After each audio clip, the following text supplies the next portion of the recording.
جب رسول اللہ کو زد و کوبا گیا، مارا پیٹا گیا، شہر سے باہر نکال دیا گیا، لوگ آئے اور خدیجہ سے کہتے جانتی ہو تمہارے شوہر کو شہر سے نکال دیا گیا ہے، وہ لہو لہان ہے اور نعوذ باللہ عنقریب ان کی جان جانے والی ہے۔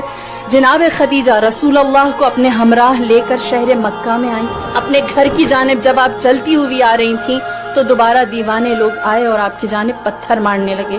جناب خدیجہ یہ اس زمانے کی خاتون تھی جہاں آپ سب جانتے ہیں عورت کی وقت کیا تھی، اونٹ پر قربان ہو جاتی تھی 100 عورتیں۔ ایک سرخ اونٹ کی قیمت کیا تھی؟ 100 عورتیں بطور کنیز۔ سرخ اونٹ اچھی نسل کا اونٹ ہوتا ہے۔ اس زمانے میں جناب خدیجہ ایک مرد کو لے کر آئی جس کی جان خطرے میں ہے، اپنے ہمراہ کھڑا کیا، اپنے گھر کے سامنے ایک چٹان تھی جس پر کھڑی ہوئی، اور جناب خدیجہ نے تاریخ عالم میں پہلی دفعہ قریش مکہ کو دکھایا کہ ایک مرد کے دفاع کے لیے عورت بولتی ہے، اور پہلی دفعہ آپ نے خطبہ دیا۔ آپ اس چٹان پر کھڑی ہوئی اور آپ نے فرمایا اے لوگو تمہاری حیا کہاں چلی گئی؟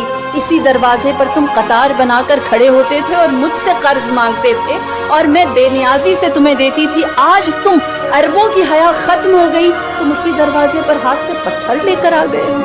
یہ وہ موقع تھا جہاں ابو جہل و ابو لہب جیسوں نے دیکھا خدیجہ کو اتنی طاقت محمد نے کیسے دی کہ آج یہ ہماری آنکھوں میں آنکھیں ڈال کر بات کرتی ہے۔